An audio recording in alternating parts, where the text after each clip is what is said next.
yaitu menyelami karya sastra dengan kacamata ilmiah. Nah, langsung saja itu Kak Rezi adalah. Selamat malam Kak Ibat, apakah sudah ada di room?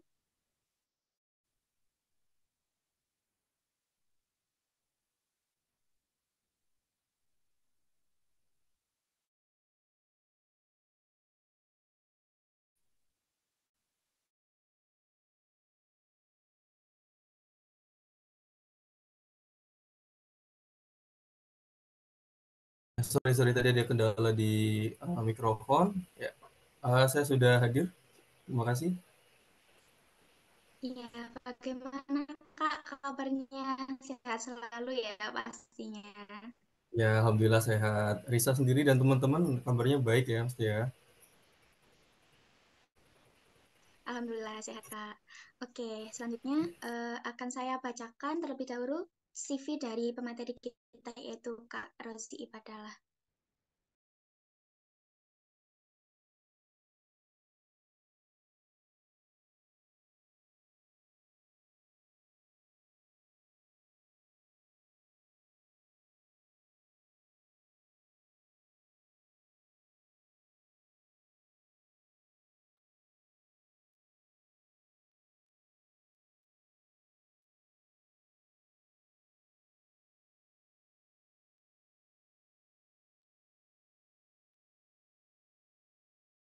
Baik, Kak Rozi Ibadalah ini adalah ya sudah terlihat.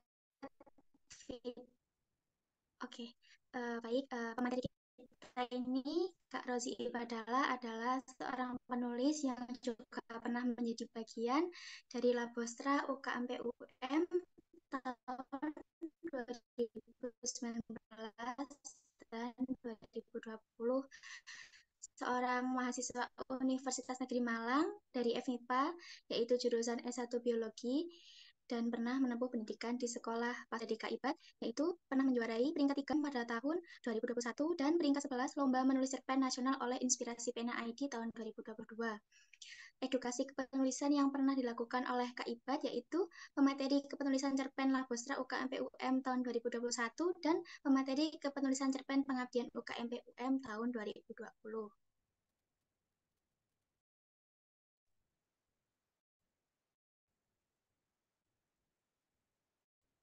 Sebelum kita memasuki sesi penyampaian materi, kepada para peserta bisa untuk nanti diunggah di presensi ya. Kemudian saya akan menjelaskan mengenai alokasi waktu penyampaian materi diskusi kita hari ini, yaitu 45 menit untuk penyampaian materi dan kurang lebih 25 menit untuk sesi tanya jawab. Baiklah, apakah Kak Iba? Ya, sudah sih. Nanti kalau ada kendala teknis seperti mikrofon, teman-teman bisa kabarin di chat ya, biar tak benerin. Soalnya sering ada kendala teknis di mikrofon. Siap, Kak. Baik, karena Kak Ibat sudah siap untuk mempresentasikan materinya, tanpa berlama-lama lagi, untuk Kak Ibat, waktu dan layar.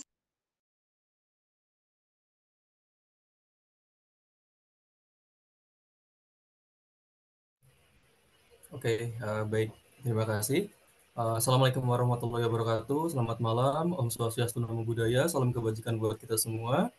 Uh, Sekarang jam 7 ya, jam 7 lebih 11 dan mungkin waktu lebih cepat di beberapa wilayah di Indonesia ya. Mungkin teman-teman ada yang dari Wita ataupun di daerah yang menggunakan WIT. Jadi mungkin kita langsung mulai saja. Malam ini teman-teman bisa minta tolong ditampilkan ini ya, PowerPoint-nya. Oke, malam ini sebenarnya kita akan bahas tentang genre ya, atau genre dalam cerita, yaitu science fiction. Nah, karena ini lebih ke ini ya, temanya lebih spesifik, jadi kita akan bahas lebih cepat. Soalnya karena ini spesifik, jadi tidak terlalu kompleks juga yang akan kita bahas. Makanya kemungkinan nanti sesinya yang pertama mungkin saya menjelaskan ke teman-teman tentang materi, kemudian tanya jawab, dan yang terakhir kalau ada sisa waktu, saya ingin ada sesi latihan mungkin ya. Jadi teman-teman nanti di akhir bisa menuliskan di kolom chat tentang cerita science fiction apa yang mungkin atau ide-ide gila apa yang mungkin ingin teman-teman tuangkan dalam cerita, atau mungkin teman-teman bisa langsung ngobrol langsung dengan saya ya di sesi akhir nanti kalau masih ada sisa waktu. Jadi kita akan lebih banyak diskusinya. Oke, langsung ke materi. Tema yang teman-teman panitia berikan untuk malam ini yaitu menyelami karya sastra dengan kacamata ilmiah.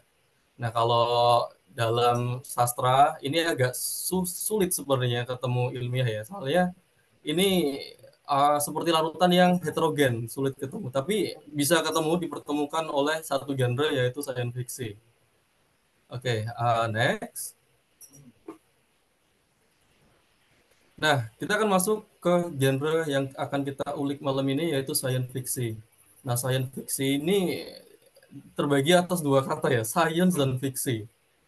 Ini juga agak apa ya, agak berbeda secara definisi. Kalau science itu definisinya sesuatu yang pengetahuan yang didapatkan dengan pendekatan yang sistematis ya, melalui penelitian, dan ini benar-benar melewati beberapa kajian-kajian, kemudian dikembangkan menjadi teori, dan ini menjelaskan tentang fenomena alam yang terjadi di sekitar kita. Jadi uh, ini benar-benar apa ya, realistis lah ya. Kalau fiksi, nah fiksi adalah bentuk karya seni atau tulisan yang menciptakan cerita atau narasi yang tidak berdasarkan kenyataan atau fakta sejati. Nah, fiksi menciptakan dunia imajiner, karakter, dan peristiwa yang mungkin tidak ada dalam kehidupan nyata. Nah, dari segi definisi ini kan sudah agak beda ya, tapi kita mencoba mengcombine dalam satu genre yaitu science fiction. Nah, untuk science fiction sendiri, seperti yang saya jelaskan tadi ya, yaitu kita menggabungkan elemen-elemen ilmiah atau teknologi canggih, kemudian kita bentuk menjadi cerita yang menarik. Karena kalau sekedar elemen-elemen ilmiah saja dan teknologi canggih saja, ini jatuhnya tidak jauh beda dengan hasil-hasil output dari hal-hal yang ilmiah seperti esai, artikel jurnal, atau mungkin makalah yang ilmiah ya. Cuman karena ini kita bergeraknya di sastra, jadi teman-teman ya kita mengkombinasinya dengan fiksi dan jadilah output seperti cerpen atau novel. Mungkin ada yang sampai ke puisi, ya meskipun agak sulit ya kalau science jadikan puisi. Nah, untuk cerita biasanya kalau di film, di cerita-cerita seperti di cerpen atau novel yang pernah saya baca, biasanya cenderung berfokus pada konsekuensi dan potensi dari sains dan tentang hal-hal yang futuristik, eksploratif seperti eksplorasi ruang angkasa, teknologi yang maju ataupun realitas alternatif. Nah, realitas alternatif ini sangat-sangat ramai dan digandrungi oleh teman-teman kita sains fiksi ya, terutama di satu dekade terakhir. Kayak teman-teman yang suka film-film keluaran dari Marvel atau DC yang superhero kan banyak yang sudah masuk ke ini ya, realitas alternatif atau multiverse. Nah, ini biasanya diangkat juga untuk jadi tema atau elemen yang diangkat untuk cerita science fiction. Banyak novel-novel yang ramai dibaca, terutama yang untuk realitas alternatif. Oke, next.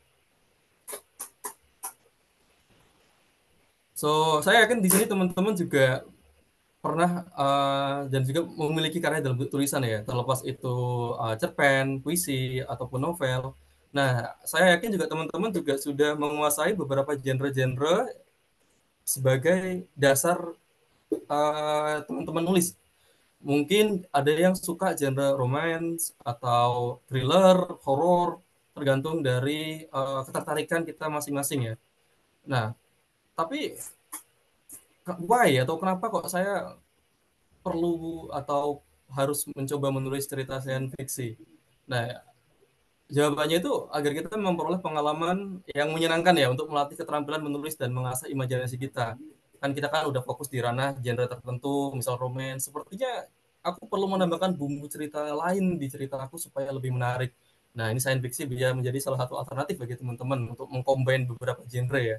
Kan di film-film kan nggak cuma ada satu genre ya. Genre science fiction aja kalau hanya berdiri sendiri itu saya kira kurang terlalu ini ya, kurang menarik perhatian pembaca. Tapi kalau sudah di-combine sama genre yang lain, entah itu romance, terutama romance itu bakal ramai digandrungi. Nah, selain itu kita menggali berbagai konsep yang futuristik dan mengembangkan cerita yang unik ya. Menggali konsep futuristik. Kayak sekarang kita lagi rame mobil listrik. Mobil listrik ini bisa kita angkat menjadi cerita juga di science fiction. Misal kisah tentang beberapa mahasiswa teknik yang sedang berkompetisi dengan universitas-universitas lainnya untuk di jurusan yang sama, berkompetisi, berlomba-lomba untuk mengembangkan teknologi mobil listrik misalnya. Itu bisa jadi cerita science fiction yang cukup menarik saya pikir. Selanjutnya, science fiction memungkinkan untuk mengungkapkan pandangan tentang teknologi, masyarakat, dan masa depan dunia. Misal kita mau mengangkat isu tentang climate change, ya kita bisa memasukkan pandangan tentang climate change di cerita kita, kemudian dibaca oleh para pembaca dan para pembaca bisa mendapatkan pandangan dari kita mengenai climate change atau tentang AI ya. Ini lagi ramai booming banget tentang AI, artificial intelligence, dan saya yakin teman-teman baik itu mahasiswa ataupun akademisi yang lain juga sudah merasakan mencicipi AI itu enaknya gimana, nikmatnya menggunakan AI itu gimana, yang mana itu uh, meningkatkan produktivitas kita. Nah itu juga bisa kalian angkat sebagai ya, tema science fiction yang bisa kalian tulis tentang AI ini. Kalau dibiarkan berkembang, apa gerangan yang akan terjadi di masa depan bagi umat manusia, kehidupan umat manusia. Apakah kita akan terjajah AI? Apakah mungkin kehidupan di masa depan akan menjadi distopia seperti di film Terminator ya? Dan teman-teman ada nonton Terminator? Nah, itu adalah distopia yang tercapai kalau kalian mengembangkan AI secara membabi buta ya. Tapi itu kan hanya cerita, tapi menarik untuk kita kaji sebenarnya. Oke, next. Oke, ini elemen dalam genre science fiction. Nah, elemen-elemen ini biasanya sesuatu yang dimasukkan sebagai apa ya? Kayak tulang punggung ya, tulang punggung dari cerita science fiction. Nah, rata-rata teman-teman penulis science fiction itu elemen yang mereka gunakan untuk dijelajahi ya, untuk tulis science fiction itu ada teknologi canggih ya, film-film tentang cerita kehidupan di masa depan 100 tahun yang akan datang, 200 tahun yang akan datang, bagaimana kehidupan umat manusia itu seperti apa, kira-kira peradaban manusia itu apakah akan maju, apakah atau mungkin mengalami kemunduran. Nah itu bisa juga kita angkat untuk cerita kita. Kemudian perjalanan waktu, time travel. Nah ini saya yakin semua teman-teman suka dengan cerita tentang perjalanan waktu, di mana kita kembali ke masa lalu, mengubah sesuatu hal yang buruk di masa lalu kita, menghilangkan penyesalan-penyesalan dalam kepala kita tentang kehidupan di masa lalu. Mungkin sebagian ada yang uh, putus dengan pacarnya, jadi ingin turn back time, kembali ke masa lalu untuk bilang, hey bro, jangan bro, pikir-pikir lagi lah, jangan berasa gerusuk untuk memutuskan gitu. Mungkin salah satu ada yang kepikiran kayak gitu. Selanjutnya eksplorasi luar angkasa, ini juga sangat menarik teman-teman. Mungkin ada sebagian dari teman-teman yang udah nonton film karyanya uh, Christopher Nolan, yang judulnya Interstellar. Mas, itu kan film mas, bukan novel. Ya benar, tapi Christopher Nolan sendiri juga sebelum membuat filmnya, kan beliau juga menulis dulu kan, menulis terlebih dahulu ceritanya kayak gimana, science fiction-nya itu kayak gimana. Bahkan Christopher Nolan itu untuk menggambarkan black hole atau lubang hitam, itu dia benar-benar harus bertanya kepada seorang ahli fisika, ini kira-kira black hole atau lubang hitam itu bentuknya seperti apa? Apakah dua dimensi dia itu berbentuk sekedar lubang hitam yang di dalamnya itu ada gravitasi yang kuat? Ataukah seperti apa bentuknya? Dan ternyata bentuknya adalah bulat dalam bentuk bola 3 dimensi ya. Itu kan benar-benar mind blowing ketika kita yang biasanya sebelum di film Interstellar kan kita tahunya kan black hole atau lubang hitam kan itu benar-benar lubang aja di luar angkasa. Ternyata bentuknya seperti bola ya. Itu sangat-sangat menarik. Selanjutnya anomali yang bersifat ilmiah. Nah, anomali itu sesuatu fenomena yang menyalahi aturan atau hukum-hukum fisika. Sebagai contoh ya, contohnya nih, gravitasi. Untuk gravitasi sendiri di bumi ada banyak anomali teman-teman, anomali gravitasi ya. Kalau teman-teman, bentar, gravitasi itu kalau nggak salah 9,8 G ya, 9,8 kalau nggak salah. Itu kalau itu rata-rata, itu angka rata-rata. Nah itu kalau di dataran tinggi sama dataran rendah itu ternyata memiliki perbedaan gravitasi, gaya gravitasi dari kedua titik tersebut ya. Karena semakin dekat dengan inti bumi, gravitasi itu sebenarnya akan lebih tinggi. Maka ketika kita berada di dataran tinggi kayak di gunung, sementara ada teman-teman kita yang hidup di daerah pesisir, itu gravitasinya sebenarnya ada sedikit perbedaan, meskipun tidak terlalu signifikan perbedaannya. Nah, itu mungkin bisa teman-teman jadikan sebagai elemen cerita kalian ya, anomali yang bersifat ilmiah. Perbedaan gravitasi menyebabkan terciptanya mungkin gerbang antar semesta mungkin. Selagi kalian memiliki dasaran ilmiah untuk membangun imajinasi kalian, itu akan sangat menarik untuk dibikin cerita. Selanjutnya, manipulasi genetik atau mutan. Ini ranah ranah kesukaan saya ya, manipulasi genetik. Teman-teman kalau nonton X-Men, Deadpool ya, itu kan bener-bener ada manipulasi genetik, mutan orang dengan orang manusia biasa yang memiliki kemampuan regenerasi tubuh yang tinggi atau kemampuan kecerdasan yang tinggi karena perbedaan genetik yang diubah secara sengaja, dimanipulasi secara sengaja. Itu juga menarik sebenarnya untuk dikaji. Kemudian ada cloning manusia. Ini tidak sesuai sama etika ilmuwan cloning manusia. Tapi ada banyak sekali cerita ya tentang cloning manusia ini.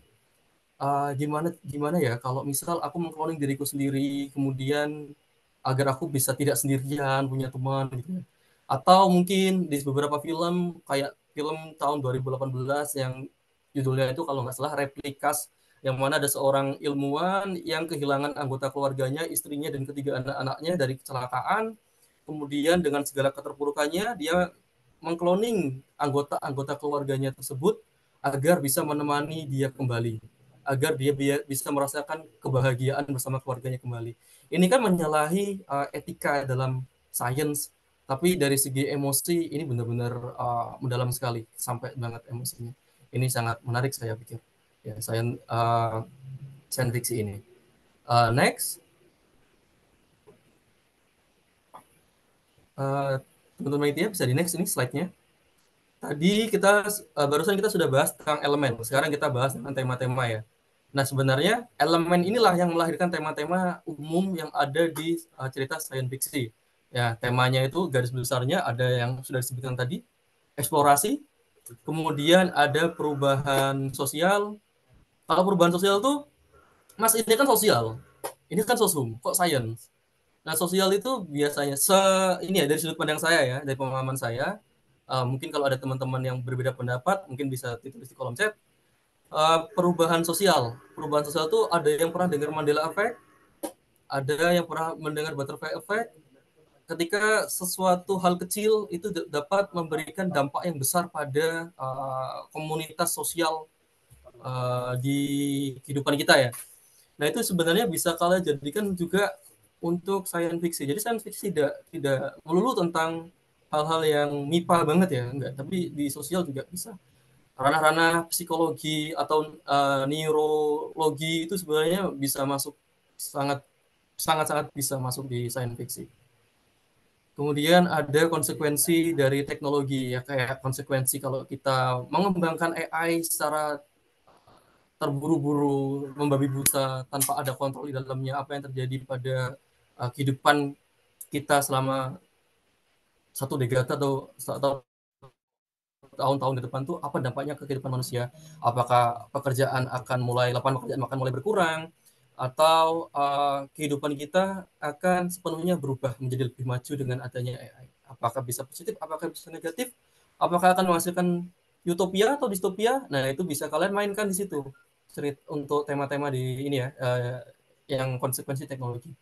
Kemudian ini yang lebih mendalam dan filosofis, pertanyaan tentang identitas dan eksistensi manusia itu seperti apa? Kita itu apakah benar-benar hidup di dunia ini sendirian?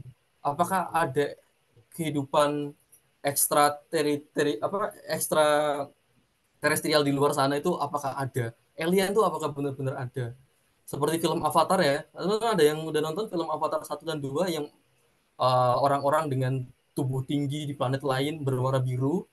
Nah, itu menarik banget. Itu film yang salah satu yang terbaik menurut saya yang mengangkat tema sains fiksi genre sains fiksi ini. Kemudian ada hubungan antara manusia dan teknologi mirip-mirip seperti yang poin nomor 3 dan isu lingkungan global kayak climate change ya.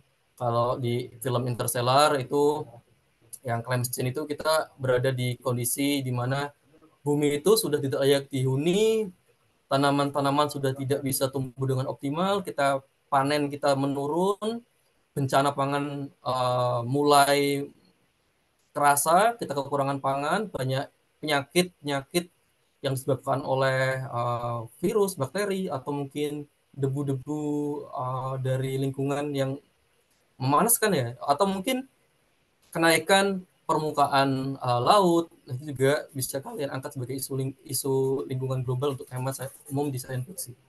Yang jelas, kalian bisa mengangkat banyak hal untuk tema-tema cerita sains fiksi, asalkan kalian punya landasan ilmiah di dalamnya. Ya. Kalian bebas mau mengimajinasikan seperti apa, karena memang itu tujuannya, yaitu menjawab pertanyaan what if. What if gimana kalau misal gini. Ini adalah hal menarik untuk menjawab pertanyaan what if ya. Misal kalau teman-teman paham multiverse ya, misal di semesta ini aku adalah orang yang sangat malang, aku tidak mempunyai kelayakan hidup yang layak, finansial yang cukup, atau mungkin di dunia ini aku adalah versi diriku yang tidak bisa menggapai dia yang aku cintai misal. Di semesta ini mungkin aku tidak bisa mendapatkannya, mungkin di semesta yang lain ceritanya berbeda. Nah, itu kalian bisa memasukkan itu. What if kalau di semesta lain aku bisa bersama dia? What if kalau aku kembali ke masa lalu dan aku membeli cukup banyak Bitcoin, apakah aku akan sekarang akan jadi kaya? Nah, itu bisa kalian masukkan sebagai cerita-cerita science fiction. Menarik banget.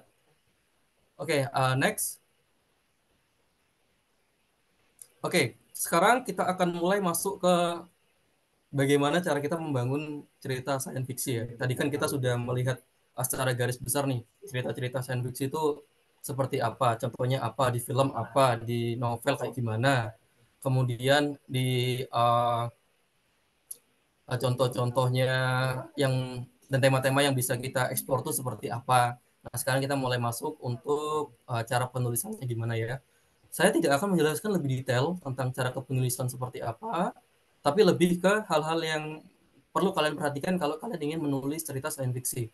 Ya, yang pertama itu adalah setup dan pengembangan dunia. Ini mirip-mirip mau cerita genre apapun yang kalian tulis, kalian tetap harus menggunakan dunia yang fiksi, yang imajiner, namun harus tetap realistis.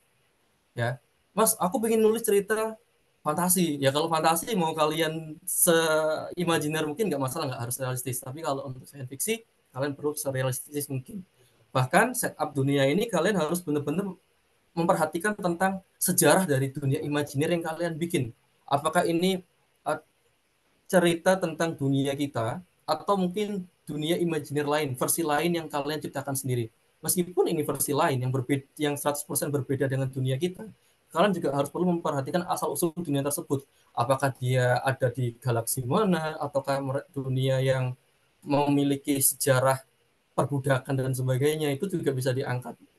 Itu juga perlu kalian perhatikan ya. Semakin mendetail dan semakin realistis, itu semakin bagus untuk setup dunia yang kalian tulis nanti. Termasuk letak geografinya. Kalau kalian ingin menulis masa depan di Indonesia itu gimana apabila terjadi uh, kenaikan kenaikan permukaan laut gitu ya, misalnya karena climate change gitu. Apakah manusia akan berevolusi menjadi manusia setengah ikan, punya insang di bagian leher kalian sehingga kalian bisa bernapas dalam air? Itu bisa juga kalian masukkan, kita jadi Atlantean misal, bisa hidup di Atlantis. Ada banyak hal menarik yang bisa kalian angkat. Kemudian teknologi, politik, ya. Kalau bagi teman-teman yang suka tentang politik, apalagi tahun depan kita sudah masuk ke tahun-tahun politik ya, itu bisa kalian angkat menjadi science fiction juga.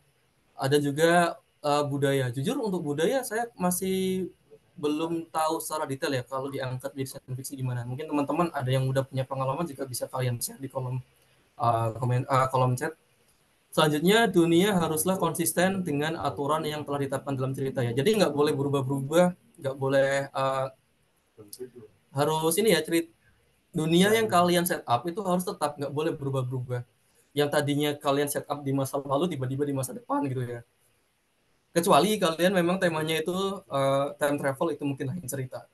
Tapi kalau temanya beda, ya kalian harus benar-benar mendesain serealistis mungkin dan tetap mungkin tidak menyalahi aturan-aturan fisika. Mungkin begitu salah satunya. Oke, next. Oke, pengembangan karakter. Nah, ini semua cerita, semua genre, novel, cerpen, pasti harus mengembangkan karakternya, mendevelopment karakternya dengan sangat baik. Kalau nggak ada development karakter, rasanya akan hambar. Karena MC kita atau main karakter kita gitu-gitu aja, nggak ada gejolak-gejolak batin apa yang membuat kita greget ketika baca ya. Nah, di science fiction juga begitu. Nah, karakter-karakter dalam cerita science fiction haruslah kuat dan menarik. Ya, umum lah ya, sama seperti cerita-cerita yang lain. Berikan mereka latar belakang yang mendalam dan motivasi yang jelas. Kemudian jangan lupa untuk mengeksplorasi perubahan baik fisik maupun emosional ya. Tadi kan mungkin kalian mengangkat cerita tentang time travel ya. Kemudian kalian kembali ke masa lalu, melihat diri kalian sendiri yang berukuran yang masih bertubuh kecil. Kemudian kalian melihat pertumbuhan dari kita di masa lalu semakin lama semakin membesar, ada perubahan fisik yang seperti apa, itu juga perlu kalian kembangkan. Atau mungkin kalian mengangkat cerita tentang mutasi ya, mutan atau tadi ya, entah karena pengaruh apa kalian mengalami mutasi, kemudian kalian mengalami gigantisme atau pertumbuhan tubuh yang sangat-sangat ekstrim ya. Jadi ada kalian menceritakan dengan detail kalau karakter kalian yang kalian tulis itu mengalami penambahan tinggi atau mengalami perubahan kemampuan fisik yang harusnya tadi lemah tiba-tiba menjadi kuat. Kuatnya seperti apa? Mungkin larinya yang tadinya hanya mampu 20 km per jam jadi 40 km per jam. Semakin kalian ingin nulis memasukkan data yang detail juga nggak apa-apa, nggak masalah. Malah semakin tergambarkan dengan baik di mata para pembaca, di benak para pembaca. Kemudian karakter yang terjadi pada karakter akibat peristiwa-peristiwa science fiction yang mereka hadapi ya. Maksudnya perubahan emosinya itu seperti apa? Karena konflik-konflik yang mereka hadapi. Sama seperti cerita semua dari genre apapun, development karakter ini benar-benar penting kalian perhatikan. Next, plot dan konflik. Nah, untuk tipsnya ya, untuk buat plot dasar cerita dengan jelas dan teratur, termasuk permulaan plot, di permulaan konflik, kemudian di pertengahan dan di akhir. Ini juga harus teratur untuk perkembangan ceritanya ya. Jangan sampai diatur. Kalau normal tidak teratur. Tapi kayak filmnya Christopher Nolan kemarin apa itu yang judulnya Bapak Penemu Bom Atom itu ya, itu kan alurnya maju mundur ya. Itu sebenarnya meskipun alurnya maju mundur, tapi plotnya itu bisa kita hubungkan dengan ini ya, dengan urut dan kita bisa paham gitu. Tapi itu harus benar-benar kalian kuasai ya. Jadi nggak kalian perlu cukup pengalaman untuk menulis yang seperti itu. Kemudian untuk fokus pada tahap-tahap perubahan karakter utama ya, development karakter tadi, konfliknya gimana dan puncak ceritanya seperti apa. Jadi kalian harus tahu ini puncak dari segala konflik itu apa. Nanti bisa kalian mainkan ke konflik-konflik minor ya. Baru konflik mayornya yang paling tinggi itu baru kalian eksekusi aja habis-habisan di sana. Nanti akan ada contohnya di contoh novel yang di slide akhir, nanti akan saya jelaskan beberapa contoh cerita yang konfliknya itu seperti apa. Kemudian kalau di science fiction itu ya sama seperti kayak di cerita-cerita genre yang lain, konfliknya itu ada terbagi 3 bagian ya. Ini sepemahaman saya, ada konflik sentral, konflik internal dan konflik eksternal. Konflik sentral itu adalah konflik karakter dengan lingkungan ya, atau setup dunia yang kalian ciptakan tadi, teknologi, elemen futuristik, atau mungkin makhluk luar angkasa, tema tentang invasi alien gitu ya, nulis invasi alien yang kayak film Independence Day. Kalau kalian udah pernah nonton Independence Day, kalau nggak salah dulu Independence Day itu aktornya itu siapa itu ya yang mainkan film Mission Impossible ya? Tom Cruise ya, Tom Cruise. Nah itu kalian, itu kan filmnya tentang alien gitu ya. Nah itu juga ada konflik antara manusia dengan penjajah dari luar galaksi atau apa, itu juga masuk konflik sentral. Kalau konflik internal, nah konflik internal ini pertarungan batin atau dilema atau moral. Sebagai contoh ya, ya tadi ada contoh seorang ilmuwan yang mengkloning keluarganya lagi yang meninggal karena kecelakaan hanya untuk mengobati rasa kangennya terhadap kehangatan keluarga ya, kehangatan kehidupan keluarga. Dia harus membunuh moralitasnya, etikanya dalam sains. Dia bunuh itu untuk bertemu kembali dengan keluarganya yang sudah meninggal secara fisik ya, karena kan mereka mengkloning, mungkin ilmuwan ini masih menyimpan sehelai rambut dari istrinya, atau mungkin ada mungkin ada sel darah yang disimpan yang bisa dikembangkan untuk dikloning misalnya, itu disimpan oleh ilmuwan tadi, yang mana dia tetap harus mengorbankan moralitasnya ya untuk menghidupkan kembali keluarganya. Itu benar-benar sangat-sangat menyentuh. Itu bagus banget itu untuk konflik internal ya bagi karakter ilmuwan tadi. Kemudian untuk konflik eksternal, konflik fisik atau situasional yang menghalangi karakter mencapai tujuannya. Balik lagi ke contoh yang si ilmuwan tadi ya, yang mencoba menghidupkan keluarganya lagi. Dia mengalami konflik-konflik eksternal seperti kekurangan modal atau dana untuk mengklon keluarganya, bangun, membantu tadi. Ada masalah-masalah, nah itu bisa jadikan konflik eksternal ya. Itu untuk plot dan konflik. Oke, saya harap teman-teman udah ada gambaran ya untuk plot dan konflik. Selanjutnya, next. Ada penggunaan bahasa. Nah, mentang-mentang kita menulis sains fiksi ya. Oh, biar keren mas, aku ingin masukkan banyak istilah-istilah sains di dalamnya. Ada amigdala otak, ada DNA, ada istilah apa ya? Pokok istilah-istilah yang benar-benar sains sehingga umum gitu. Itu sebenarnya nggak masalah, itu boleh dan malah bagus kalau kalian ingin memasukkan itu.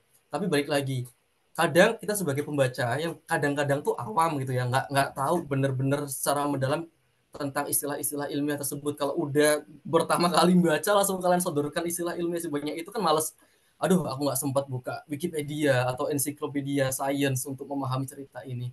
Jadi pengalaman saya ya untuk menulis sains fiksi ini, kalian kalau bisa memasukkan cerita gaya diksi-diksi yang lebih umum.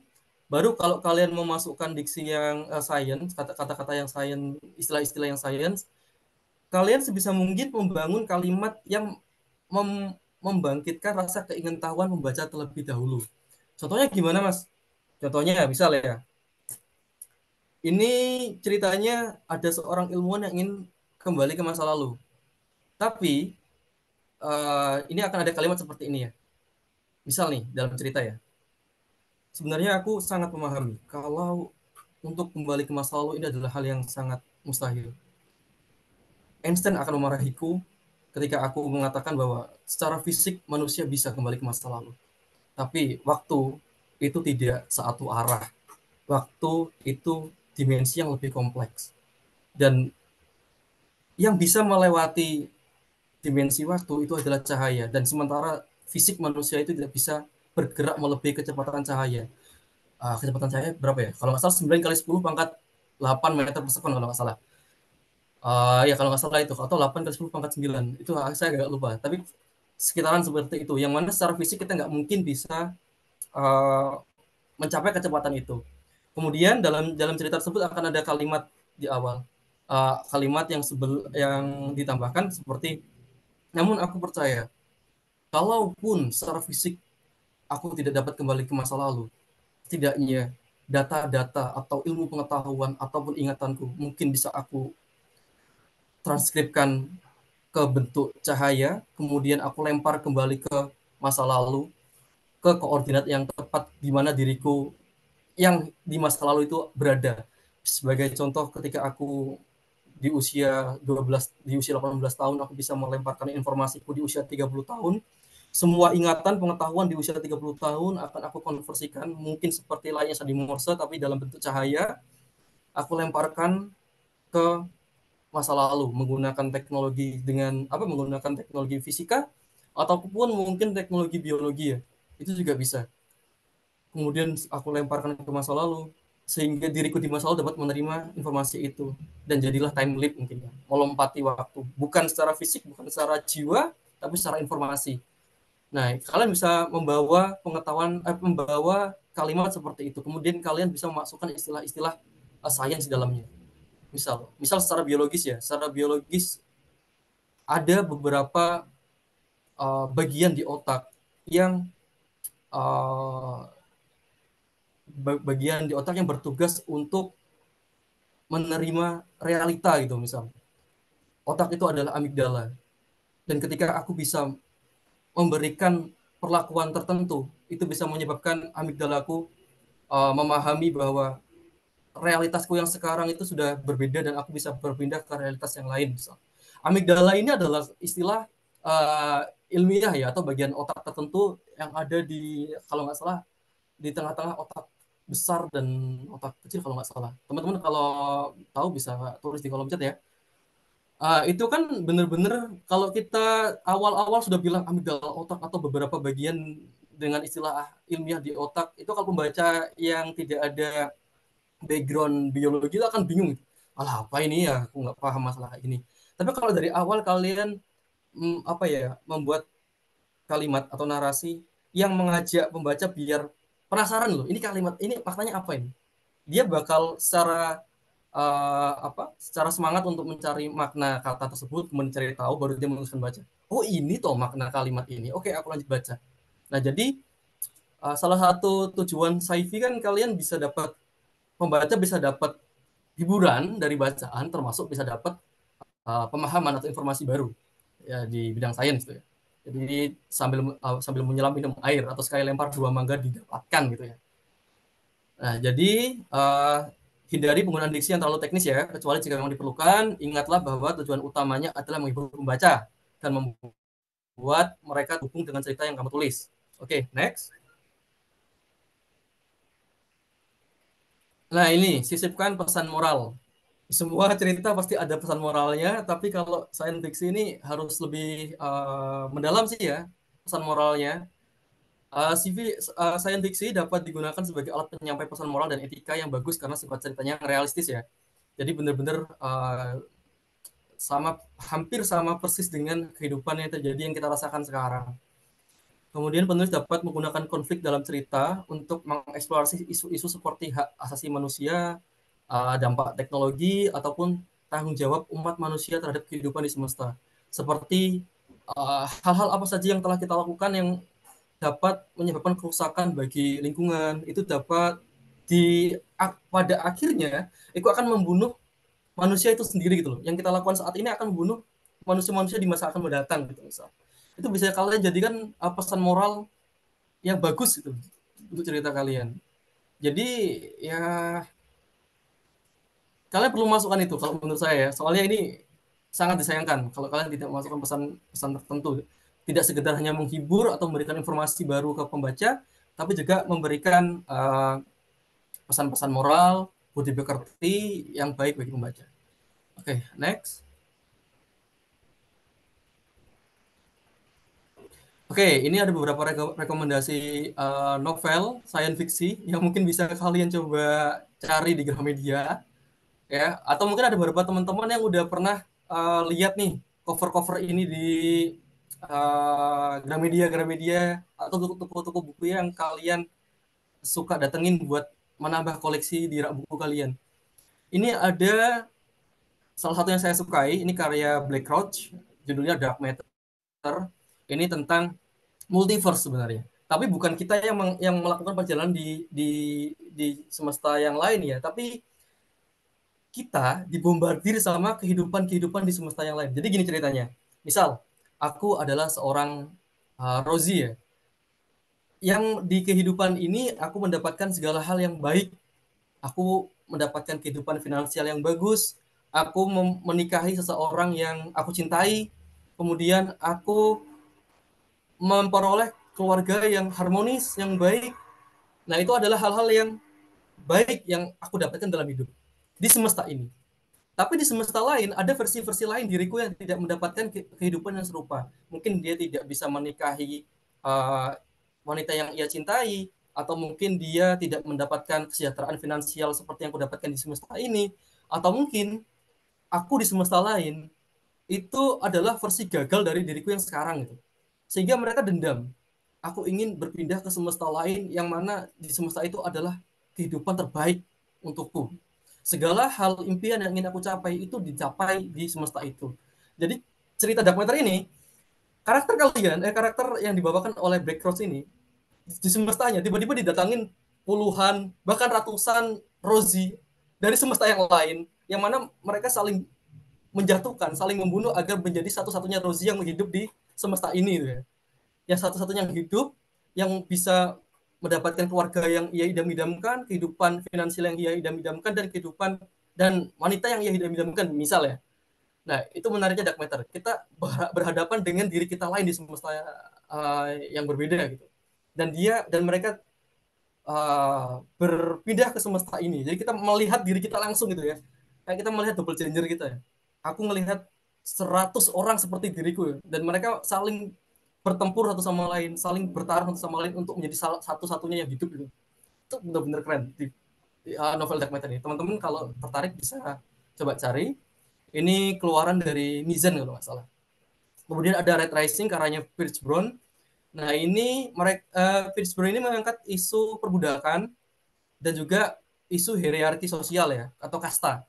Jadi karakter utama di sini adalah karakter dengan kasta merah. Kasta merah itu adalah kasta, kalau di kasta di India ya, itu adalah kasta kaum sudra atau kaum paling bawah, yang mana kerjaan mereka itu hanyalah menambang energi batu, bongkahan-bongkahan batu energi atau minyak di dalam planet Mars ini. Mereka manusia-manusia yang berkoloni di Mars nih ceritanya.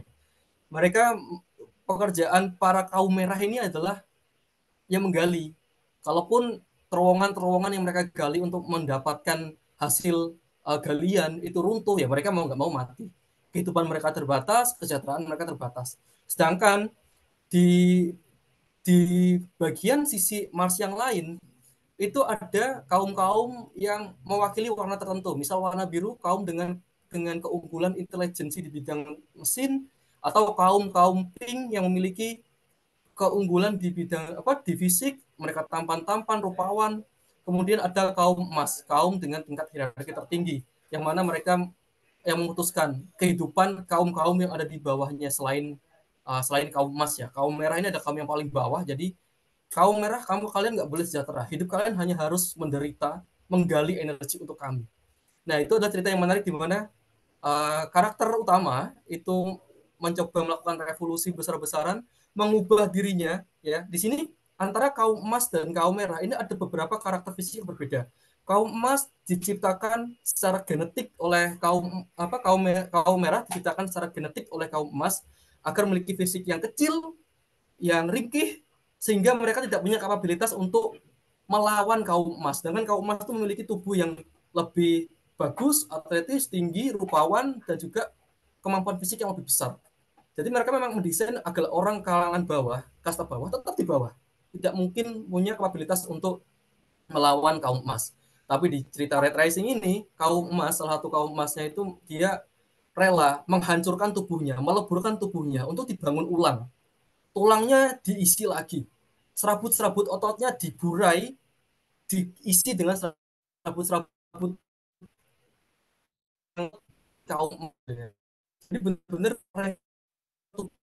karena itu diceritakan sakit, sangat sakit.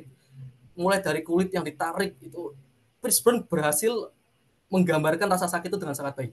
Ketika saya baca ini, wow, ini science fiction-nya dapat dan aku merinding ketika baca. Teman-teman bisa juga dibaca. Yang suka politik, ini politik banget, teman-teman juga harus baca meskipun agak fiksi ya. Kemudian ini Never Let Me Go karya Kazuo Ishiguro. Ini tahun 2005 dikeluarkan. Never Let Me Go ini ceritanya tentang kehidupan bocil-bocil di sekolah ya. Mereka hidup menjalani kehidupan seperti anak-anak sekolah pada umumnya, diasuh ya, mereka tidak punya orang tua, diasuh di sekolah itu. Mereka menjalani kehidupan yang cukup apa adanya ya.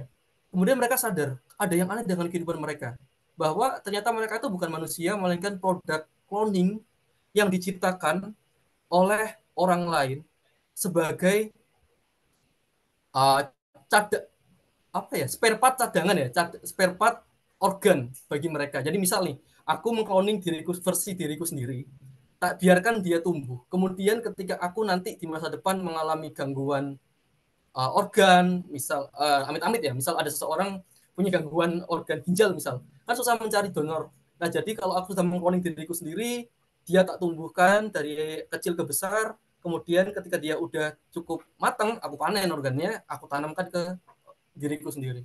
Nah ini konsep ceritanya seperti itu. Tapi dari sudut pandang sebagai anak-anak yang dijadikan cloning tadi. Dan ketika mereka sadar kalau apakah aku benar-benar manusia, apakah aku punya jiwa, apakah aku hidup, ini benar-benar sangat emosional. Jujur aku belum menemukan versi terjemahan yang ada di Indonesia. Mungkin kalau ada teman-teman bisa menemukan di web itu yang versi ini ya, yang versi Inggris ya. Kalian bisa beli di Amazon mungkin, tapi itu menarik untuk dibaca. Kemudian ini adalah Beyond the Time. Ini adalah novel yang masih aku garap. Ceritanya mirip-mirip. Ini adalah ini belum aku rilis, tapi aku hanya nulis-nulis iseng. Ceritanya tentang uh, what if kalau aku memiliki kemiripan 100% DNA. Jadi gini, DNA manusia, bahkan manusia yang mirip manusia yang kembar, yang twin itu tidak sama persis. Biasanya hanya kemiripannya itu 90%, 80%, ada 1 sampai 10% yang membedakan antara dua individu yang kembar, bahkan yang lahir barengan itu misal. Gimana jadinya kalau aku memiliki kemiripan 100% genetikanya, baik genetik dengan orang lain yang hidup di masa lalu? Apakah aku adalah orang itu? Apakah aku memiliki kemampuan kapasitas fisik seperti orang itu? Apakah mungkin dengan sedikit pemicu aku bisa memiliki kemampuan yang dimiliki orang di masa lalu? Misal aku adalah orang yang memiliki kemiripan DNA dengan Raja Gilgamesh atau kemiripan dengan uh, Fir'aun misalnya, aku memiliki kapasitas untuk memerintah seperti Fir'aun. Itu aku mengangkat cerita seperti itu. Nah itu salah satu rekomendasi yang mungkin bisa teman-teman baca ya. Dan mungkin kalau aku udah up di Noveltoon atau mungkin di uh, platform lain, mungkin aku akan share di IG. Kalau teman-teman iseng pengen baca, it's okay. Aku sangat-sangat berterima kasih. Oke, next. Teman-teman media bisa di next slide. Oke, itu tadi udah tak sampaikan semua ya. So, terima kasih teman-teman. Aku kembalikan ke moderator. Baik, Kak Ipa. Wah, keren sekali materinya hari ini. Sangat menarik ya, Kak. Ini kita langsung masuk saja pada sesi tanya jawab. Sudah ada satu peserta yang mengirim pertanyaan melalui kolom chat. Mungkin dari Kak Ipa langsung dijawab atau menunggu ditampung dulu dari beberapa pertanyaan? Mungkin sambil nunggu ditampung, tak coba jawab dulu ya. Nanti kalau ada pertanyaan lain, teman-teman bisa up juga di kolom chat sambil aku ngejawab pertanyaan dari Ica gitu ya. Oke, Kak. Oke, saya bacakan pertanyaannya ya. Dari Ica Indra Ayu. Perkenalkan, nama saya Ica. Saya ingin tanya, kan biasanya banyak yang orang yang ngeplagiarisme. Nah, dari Kak Ibat sendiri itu bagaimana sih caranya menghindari plagiarisme dalam kita membuat karya? Oke, ini pertanyaannya menarik ya tentang plagiarisme ya. Uh, ini plagiarismenya benar-benar mengcopy dari author tertentu, kemudian dia pindahkan uh, ke ceritanya dengan mengatasnamakan kalau itu cerita dia, atau sekedar mengcopy idenya saja. Nah, kalau benar-benar kasusnya mengcopy secara keseluruhan ya, wah itu jadi masalah, itu bisa melanggar etika kepenulisan ya. Tapi kalau kasusnya yang diplagiarisme itu idenya sebenarnya nggak masalah sih kalau menurutku. Ya bukan bukan berarti aku mewajarkan plagiarisme ya, enggak. Kalau misalnya yang di copy itu idenya saja, ide cerita atau temanya saja, ya it's okay, itu malah jadi semakin asik gitu untuk dibaca gitu ya. Maksudnya gini, untuk satu tema yang sama, satu ide yang sama, setiap penulis itu mempunyai cara mereka masing-masing untuk menyajikan cerita tersebut. Dari gaya bahasanya, dari cara dia mendevelopment karakter, dari cara dia membawakan cerita itu seperti apa, cara dia memainkan emosi pembaca itu seperti apa, itu sudah pasti berbeda antara satu penulis dengan penulis yang lain. Jadi kalaupun konsep atau tema atau mungkin elemennya sama persis nih, misal sama-sama tentang uh, mengangkat isu lingkungan, tempatnya sama, ya mungkin di sama-sama di Indonesia latar belakangnya ya, apa latar tempatnya ya, latar waktunya sama, latar suasananya sama, tapi kan pasti ada perbedaan, entah itu dari karakter, dari pembawaan ceritanya gimana, pasti cita rasanya berbeda lah antara dua penulis tersebut. Kalau misal aku sebagai penulis ingin menghindari kasus-kasus ini, aku ingin menghindari ada orang yang mengcopy tulisanku, itu gimana? Ya gimana ya? Aku sendiri jujur belum ada pengalaman kalau hasilku di copy sama orang ya. Tapi kalau untuk menghindari itu, aku tulis gimana caranya tulisanku itu mewakilkan cita rasaku sendiri sebagai penulis. Yang mana ini nggak bisa di copy sama orang lain gitu ya.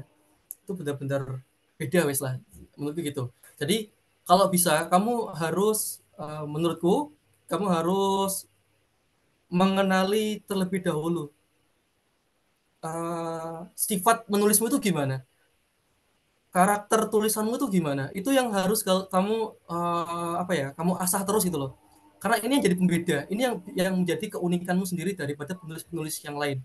Jadi kalaupun teman-teman di sini ada 40 partisipan, saya kasih tema yang sama, ide yang sama, gambaran yang sama, latar yang sama, konflik yang sama, untuk dibikin cerita, saya yakin 40-nya ini beda-beda ceritanya, saya yakin akan berbeda.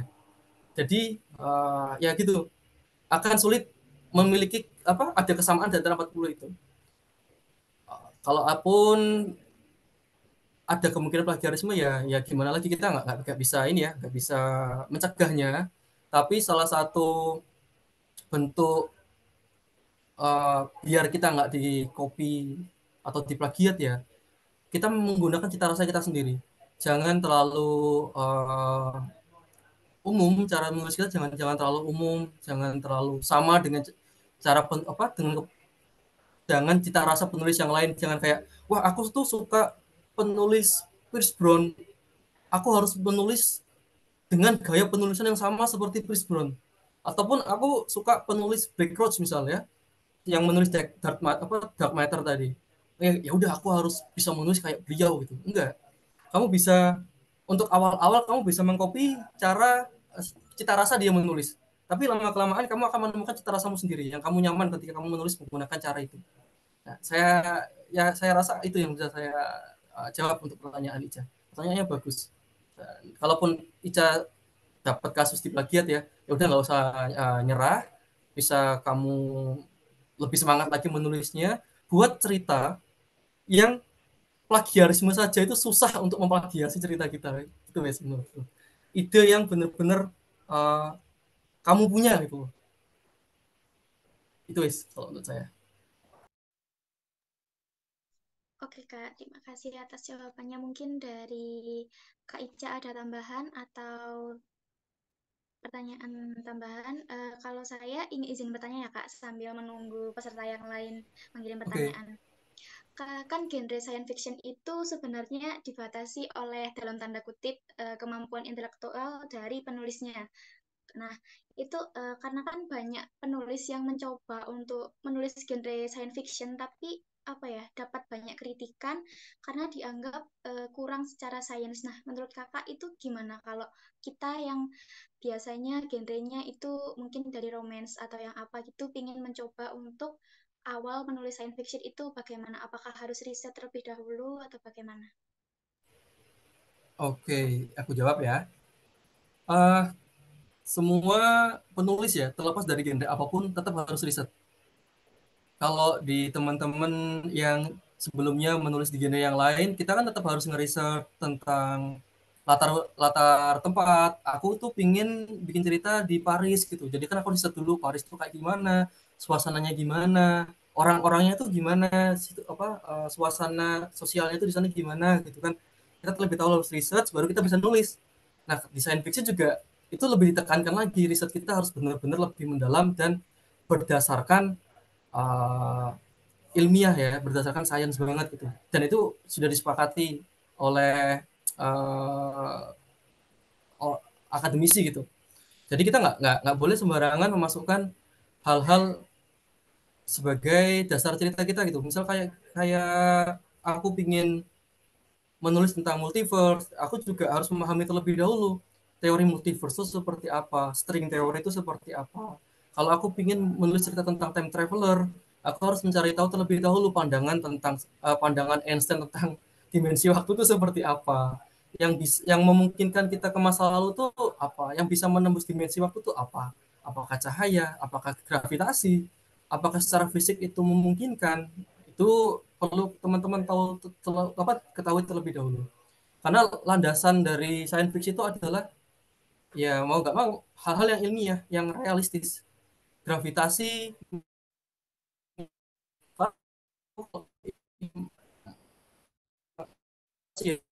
jadi kalian harus tahu nilai dari gravitasi itu berapa, 9 kali 8 jika atau kecepatan cahaya itu berapa, atau berat mobil itu berapa, mungkin ya. Kalau kalian ingin membawakan cerita-cerita tentang uh, luar angkasa gitu, kira-kira planet yang memungkinkan manusia itu hidup tuh harus memiliki kadar oksigen berapa, itu kalian juga harus tahu terlebih dahulu. Semakin kompleks, semakin realistis dunia yang kalian ciptakan, itu semakin bagus gitu. Dan cara biar realistis dan kompleks itu harus gimana? Ya harus berdasarkan sains. Kalian bisa bisa baca-baca di internet. Tapi Mas, di internet kan banyak kadang ada cerita-cerita atau artikel-artikel yang dipertanyakan kebenarannya gitu. Itu gimana Mas? Oke, teman-teman harus bisa membedakan antara sains dengan pseudoscience ya. Ada sains, sesuatu bisa dibilang sains itu apabila sudah melewati metode ilmiah ya, dan sudah dibuktikan secara metode ilmiah dan disepakati bersama bahwa itu hal yang benar untuk saat itu. Gitu ya. Nah, itu sains. Kalau pseudoscience tuh gimana Mas? Pseudoscience tuh sesuatu yang seksi di ini ya, seksi yang di kajian ilmiah. Tapi itu belum bisa dibuktikan menggunakan metode ilmiah ya. Kayak misal apa ya contohnya? Aku agak lupa kalau itu science tuh.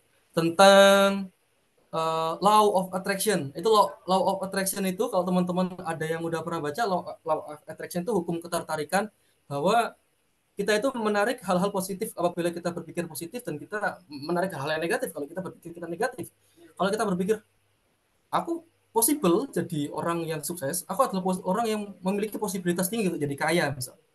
Ya, secara pseudoscience kita akan menarik chance atau kesempatan untuk jadi kaya. Nah, itu pseudoscience. Pembuktian secara ilmiah masih belum ada dan mungkin masih belum bisa. Dan tapi itu masih bisa di diangkat sebagai cerita mungkin ya tentang law of attraction, tapi itu sudah keluar dari science fiction. Itu bisa cerita fiksi tapi di luar science fiction. Balik lagi Yang mendasari sains fiksi adalah hal-hal yang ilmiah, hal-hal yang saintifik yang disepakati bersama oleh para ilmuwan. Kalau kita nggak memegang, tidak memikirkan itu sebagai dasar kita menulis, ya jadi yang kita tulis bukan sains fiksi lagi, melainkan sekedar fiksi saja. Itu. Saya rasa itu bisa.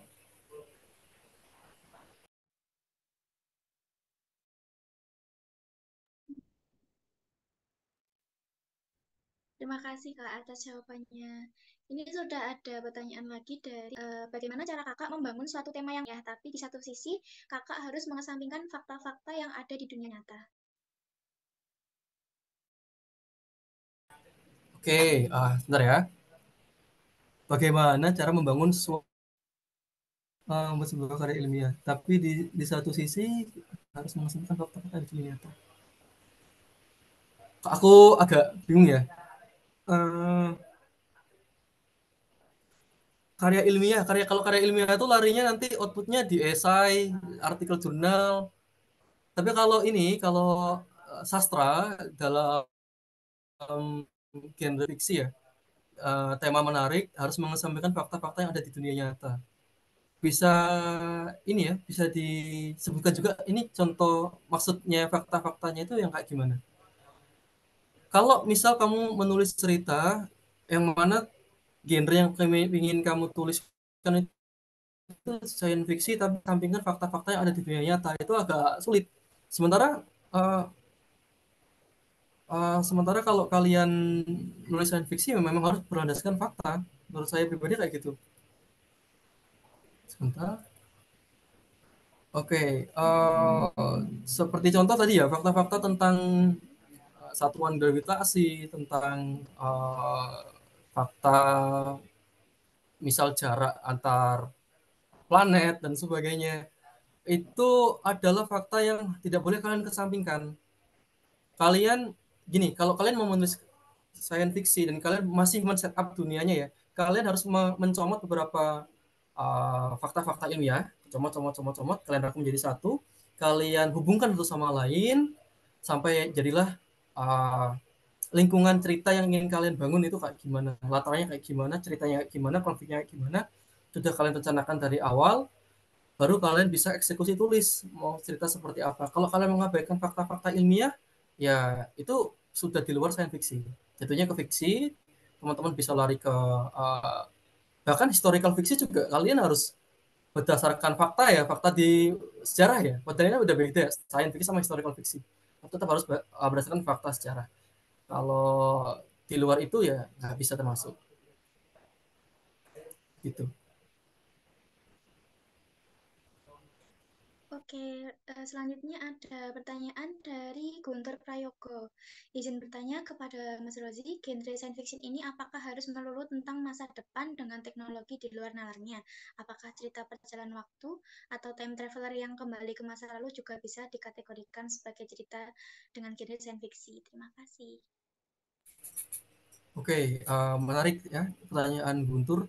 Oh, tapi terlebih dulu aku tadi ya untuk Vioni Yohana, semoga tadi bisa menjawab pertanyaan Vioni ya.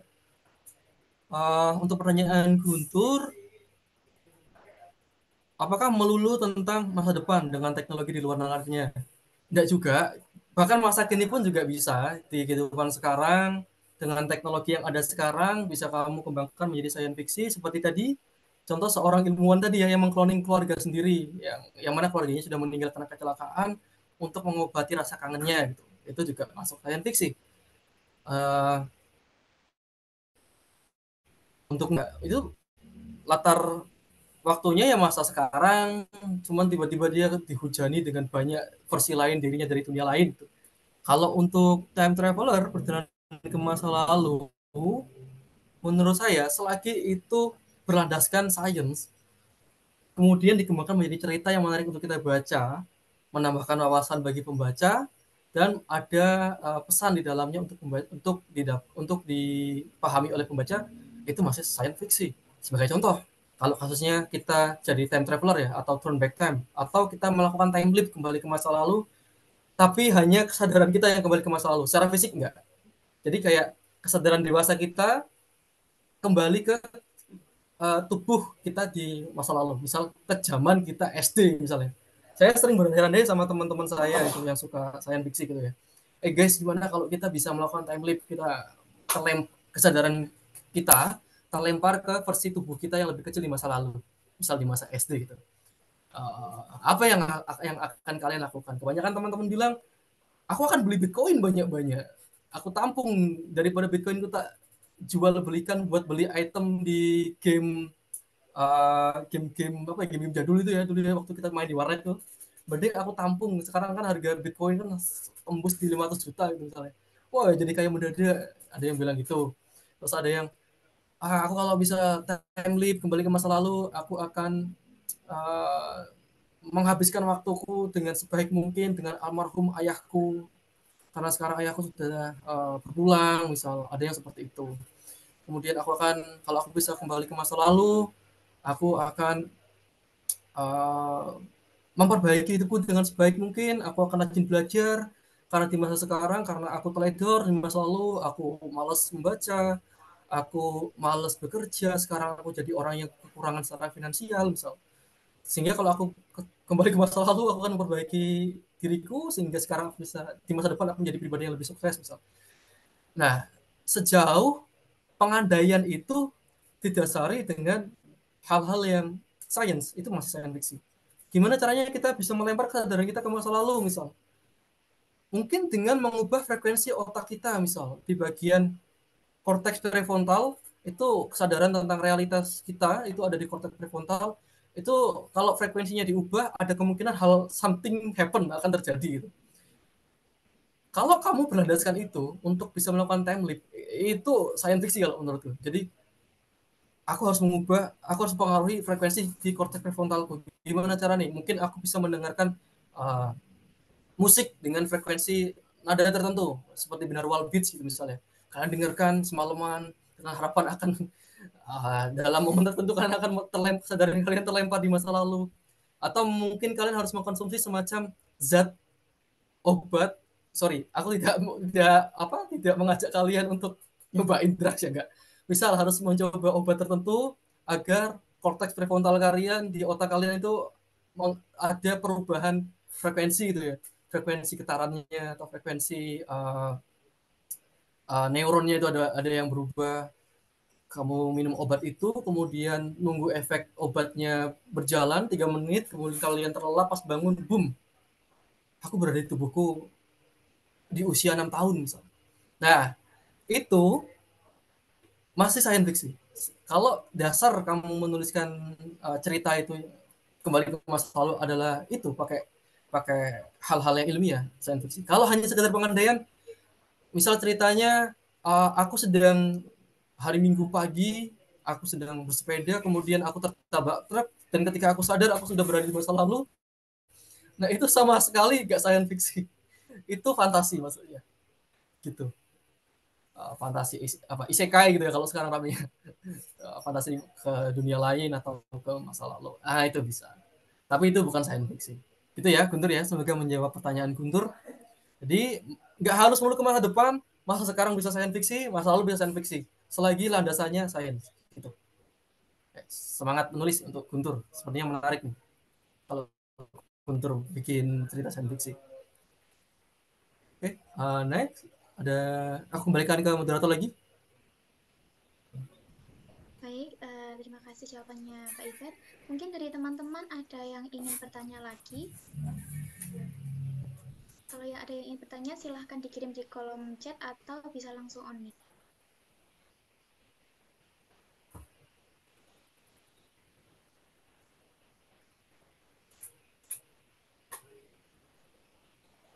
Teman-teman jangan lupa untuk presensi ya. Jangan lupa di screenshot layar Zoom-nya untuk nanti diinput di presensi.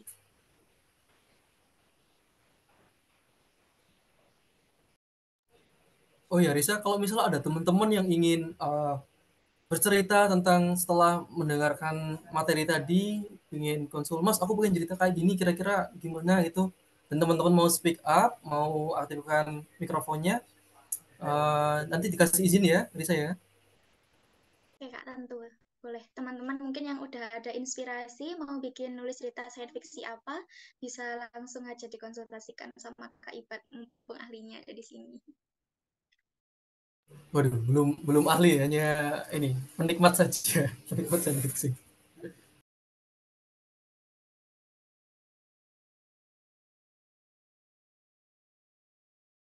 Mungkin sambil menunggu, kalau dari Kak Iba sendiri itu sejak kapan Kak tertarik sama genre science fiction ini? Oh, oke. Tertarik genre science fiction. Itu awal mula aku tertarik pas zaman-zaman aku SD itu kan masih ada film-film di ini ya, film-film di Trans TV dulu kalau nggak salah. Itu film yang aku tonton tuh film judulnya I Am Legend. Itu pemeran utamanya itu Will Smith kalau nggak salah. Menceritakan tentang kehidupan seorang ilmuwan di pokok kalau nggak salah latar tempatnya itu di masa depan yang mengalami distopia atau mengalami bukan distopia ya, lebih ke apokalips. Jadi ada wabah yang bukan zombie sih. Jadi membuat orang-orang tuh termutasi menjadi lebih liar, menjadi lebih lebih tingkat keinginannya untuk menyakiti orang lain itu lebih tinggi dan terjadi perubahan fisik gitu ya. Nah, Will Smith ini adalah satu-satunya salah satu orang yang masih survive, yang bertahan hidup, yang mencoba mencari obat untuk mengobati hampir 99% manusia yang terkontaminasi penyakit ini itu. Nah, di situ aku merasakan ini filmnya kok beda ya, kok asik gitu loh, kok menarik gitu loh. Dan aku sempat takut saat itu. Kalau di masa depan kayak gini tuh gimana aku harus kalau aku mau survive tuh harus gimana gitu kan. Nah, dari situ aku mulai berpikir, oh ini menarik sekali cerita science fiction. Kemudian aku mencoba nyari film-film lain yang science fiction juga, bisa film, cerpen, kemudian anime ya teman-teman yang wibu. Ada banyak sekali anime-anime yang asik ya seperti filmnya animenya Senku itu yang Dr. Stone itu juga asik sekali, itu science fiction banget. Kemudian dan film-film lain ada banyak sih. Nah dari situ aku sudah mulai tertarik dan mulai nyoba-nyoba menulis, dan awalnya masih agak nggak pede sama tulisan ya. Terus masuk di UKMP, mulai belajar tentang menulis sastra di UKMP dari backgroundku yang ilmiah dari jurusan biologi, masuk ke sastra, belajar di sana, kemudian terwadahi lah apa terwadahi uh, hobi untuk menulis ya, passion untuk menulis research visi dari situ. Nah dari situ udah mulai nyoba nulis. Tapi kalau sukanya udah dari kecil gitu bisa.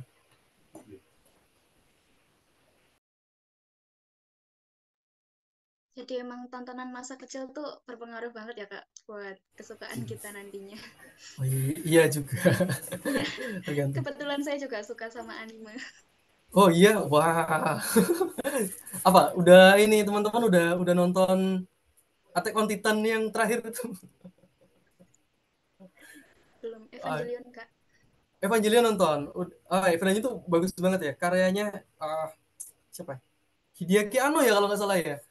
Itu aku nonton yang series Evangelion, terus nonton yang movie 111, 222, 333, 444. Itu bagus banget teman-teman. Itu Hideaki Anno benar-benar cemerlang, jenius banget.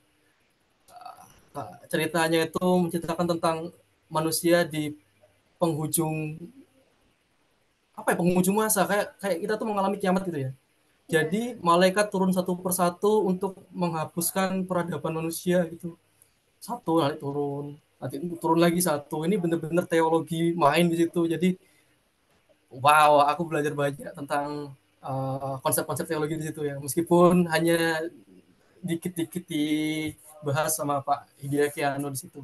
Kayak manusia mau nggak mau harus membre, membre, apa ya, membrodoli mayat malaikat untuk dijadikan senjata lain. Lalu sudah di penghujung, udah itu adalah satu-satunya cara manusia untuk bisa menjaga populasi mereka di bumi itu.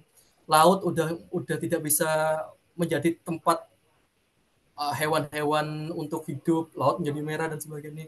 Wah itu benar-benar menarik sekali. Evangelion. Teman-teman bisa wajib wajib lihat ya. Ya, recommended Kak. Iya rekomendasi Oke, sekali. mungkin dari teman-teman mungkin udah ada ide tapi mungkin masih malu Kak menyampaikannya. Kalau mungkin Hmm. teman-teman ingin konsultasi sama Kak Ipat, mungkin nanti bisa langsung ke kontak personnya Kak Ipat aja gitu ya. Hmm. Karena jam sudah menunjukkan pukul setengah 9 ya kurang lebih. Jadi acara malam ini sayangnya sampai sini saja terlebih dahulu. Sebelumnya, sebelum saya tutup, mungkin ada sesi dokumentasi. Teman-teman bisa on cam untuk pengambilan dokumentasi.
Baik teman-teman, mungkin masih ada yang mau on cam lagi biar dokumentasinya jadi lebih lengkap. Ya udah, langsung kita mulai aja ya. 1, 2, 3. Sekali lagi, slide pertama. 1, 2, 3. Untuk slide kedua. 1, 2, 3. Sudah.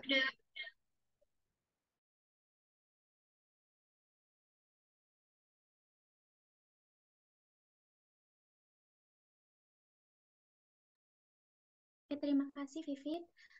Baik, terima kasih Kak Ibat atas jawaban dan materi luar biasa yang disampaikan malam ini. Mungkin dari Kak Ibat, apakah ada closing statement yang ingin disampaikan ke teman-teman? Oke, closing statement ya. Mungkin uh, lebih ke teman-teman jangan ini ya, jangan uh, takut nyoba nulis. Jadi tulis apapun yang ingin kalian tulis di benak kalian itu apa, kalian punya cerita yang ingin kalian tulis, mulailah tulis saja.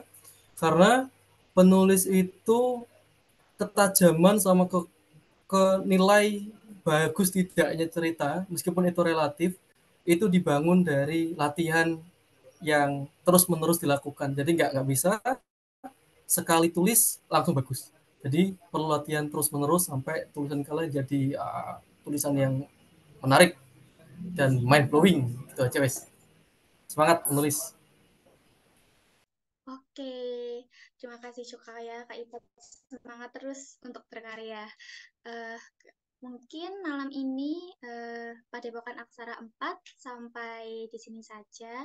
Saya mewakili seluruh panitia menyampaikan banyak terima kasih terutama kepada pemateri dan peserta yang telah meluangkan waktunya.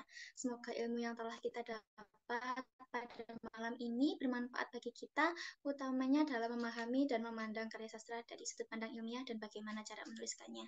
Saya Risatul Fatimah, mohon maaf apabila terdapat kesalahan kata maupun perbuatan. Tidak ada gading yang tak retak, begitu pula saya sebagai moderator pada acara malam ini. Wassalamualaikum warahmatullahi wabarakatuh. Selamat malam, sampai jumpa di paduan aksara berikutnya. Waalaikumsalam warahmatullahi wabarakatuh. Waalaikumsalam warahmatullahi wabarakatuh.